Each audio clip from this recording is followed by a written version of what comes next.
चलिए आज बात करते हैं रैट रेस की। ये एक ऐसा कॉन्सेप्ट है जिसके बारे में हमें स्कूल में तो कभी नहीं सिखाया गया, लेकिन ये हमारी जिंदगी पर बहुत गहरा असर डालता है। तो आज हम इसे ठीक से समझेंगे और पैसे को देखने का एक नया, एक बेहतर नजरिया खोजेंगे। शुरुआत करते हैं एक बहुत ही चौंकाने वाली कहानी से। माइक टायसन, दुनिया के सबसे महान बॉक्सर्स में से एक। सोचिए, उन्होंने अपने करियर में $300 मिलियन से भी ज्यादा कमाए, लेकिन फिर भी 2003 में वो $30 मिलियन के कर्ज में डूब गए और उन्हें दिवालिया घोषित कर दिया गया। ये हमें एक बहुत बड़ा सवाल सोचने पर मजबूर करता है। अगर इतना सारा पैसा कमाना ही काफी नहीं है, तो फिर आखिर सॉल्यूशन है क्या? और ये मत सोचिए कि ये सिर्फ सेलिब्रिटीज की कहानी है। करियर बिल्डर का एक सर्वे बताता है कि अमेरिका में लगभग 78% कर्मचारी पेचेक टू पेचेक जीते हैं। मतलब एक सैलरी आती है और अगली सैलरी आने तक मुश्किल से गुजारा चलता है। ये संख्या वाकई में बहुत बड़ी और चिंताजनक है। तो यहीं पर हम पहुंचते हैं पैसे के असली विरोधाभास पर, कमाना और उसे मैनेज करना। जैसा कि हमने देखा, बहुत ज्यादा कमाना हमेशा फाइनेंशियल सिक्योरिटी की गारंटी नहीं होता। असल प्रॉब्लम ये नहीं है कि कोई कितना कमाता है, बल्कि ये है कि वो अपने कमाए हुए पैसे को संभालता कैसे है। और हैरानी की बात तो ये है कि मोटी मोटी 6 अंकों की सैलरी पाने वाले हर 10 में से एक व्यक्ति भी पेचेक टू पेचेक जी रहा है। तो आखिर गड़बड़ हो कहाँ रही है? चलिए समझते हैं। अच्छा, तो इस फाइनेंशियल पहेली को सुलझाएं कैसे? इसकी शुरुआत होती है पैसे को देखने का नजरिया बदलने से। मतलब हमारी सोच में एक बहुत बड़ा बदलाव लाने से। इससे पहले कि हम बजट बनाने या इन्वेस्ट करने की बात करें, हमें पैसे को लेकर अपनी गहरी सोच को ठीक करना होगा। अक्सर हम पैसे को अच्छा या बुरा मान लेते हैं, जबकि असल में वो कुछ और ही है। तो फिर पैसा है क्या असल में? बहुत सिंपल है। ये सिर्फ वैल्यू यानी मूल्य का एक रूप है। जब कोई कुछ खरीदता है तो वो उस चीज की वैल्यू के बराबर पैसा देता है। पैसा अपने आप में न अच्छा है न बुरा, वो तो बस एक टूल है, एक औजार। इस बात को समझना बहुत बहुत जरूरी है। ठीक है, तो जब एक बार हमारी सोच सही हो गई, तो अब एक ऐसे फ्रेमवर्क की बात करते हैं जो पूरी फाइनेंशियल लाइफ को एकदम सिंपल बना देगा। इसे 2 ताकतवर लेकिन एक दूसरे से उल्टी ताकतों के खेल की तरह देखिए। प्रोडक्शन यानी उत्पादन और कंजम्पशन यानी उपभोग। ये 2 आइडियाज आपकी आर्थिक कहानी को पूरी तरह से बदल सकते हैं। इसे ऐसे समझिए, प्रोडक्शन यानी वो सारे तरीके जिनसे पैसा आपकी जिंदगी में आता है, जैसे आपकी नौकरी, आपका बिजनेस, मतलब आप जो भी वैल्यू क्रिएट करते हैं। और दूसरी तरफ है कंजम्पशन, मतलब पैसा आपकी जिंदगी से बाहर कैसे जाता है, जैसे नेटफ्लिक्स का सब्सक्रिप्शन, एक नई कार या घर का सामान। ये दोनों आपकी फाइनेंशियल इक्वेशन के 2 अलग-अलग पहलू हैं।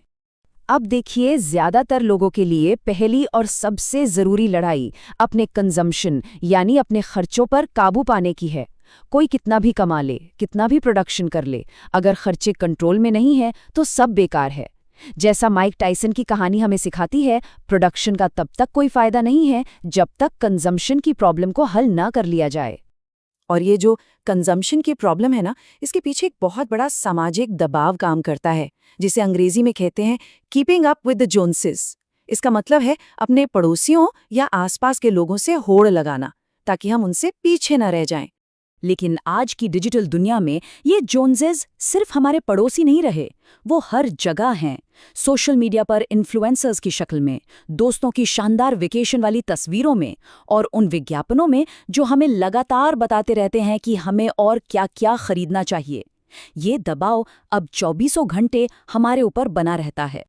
और इससे निपटना इसलिए भी मुश्किल है क्योंकि हमारे दिमाग की एक हाफ आदत होती है जिसे ऑस्ट्रिच इफेक्ट या शुतुरमुर्ग प्रभाव कहते हैं। ये वो आदत है जब हम बुरी फाइनेंशियल खबरों से मुंह फेर लेते हैं, बिल्कुल वैसे ही जैसे कहीं बाहर पार्टी करने के बाद हम अपना बैंक बैलेंस देखने से डरते हैं। तो सवाल ये है कि इस पूरे सामाजिक और मनोवैज्ञानिक दबाव से बाहर निकलकर वापस कंट्रोल कैसे पाया जाए? शुरुआत कहाँ से की जाए? देखिए, इसका सल्यूशन 3 बहुत ही सिंपल स्टेप्स में है। पहला है अवेयरनेस। अपने हर महीने के खर्च को कहीं लिखिए ताकि ये तो पता चले कि पैसा जा कहाँ रहा है। दूसरा, कंट्रोल। एक बजट बनाइए और अपनी कमाई से कम में जीने की आदत डालिए। और तीसरा, एक सेफ्टी नेट बनाइए, यानी कम से कम 3 से 6 महीने के खर्च के बराबर एक इमरजेंसी फंड तैयार कीजिए।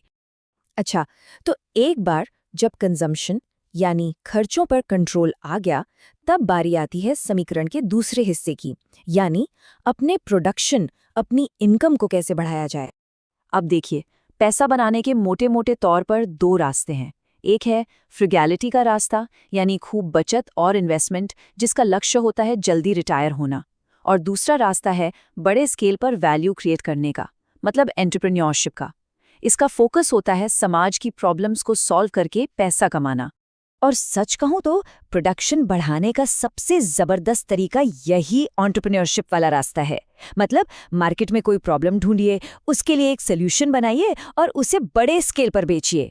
और आज इंटरनेट ने इसे पहले से कई ज्यादा आसान बना दिया है। तो अब जब हमने प्रोडक्शन और कंजम्पशन को समझ लिया है, तो चलिए वापस चलते हैं रैट रेस पर और इसे फिर से समझने की कोशिश करते हैं, क्योंकि इसका असली मतलब सिर्फ नौकरी करना नहीं है, बल्कि कुछ और ही है।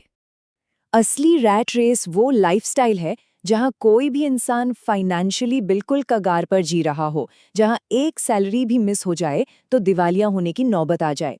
ये वो सिचुएशन है जब आपकी नौकरी एक चॉइस नहीं, बल्कि आपके खर्चों और कर्ज को चुकाने की मजबूरी बन जाती है। फाइट क्लब का एक बहुत ही मशहूर डायलॉग है, जिन चीजों के आप मालिक होते हैं, अंत में वे आपकी मालिक बन जाती हैं। जब हमारा खर्चा और हमारा सामान हम पर हावी हो जाता है, तो हम अपनी ही बनाई दुनिया के गुलाम बन जाते हैं। और यही है असली रैट रेस। और आखिर में ये सारी बातें एक सीधे से सवाल पर आके रुक जाती हैं। कोई अमीर दिखना चाहता है या असल में अमीर बनना चाहता है?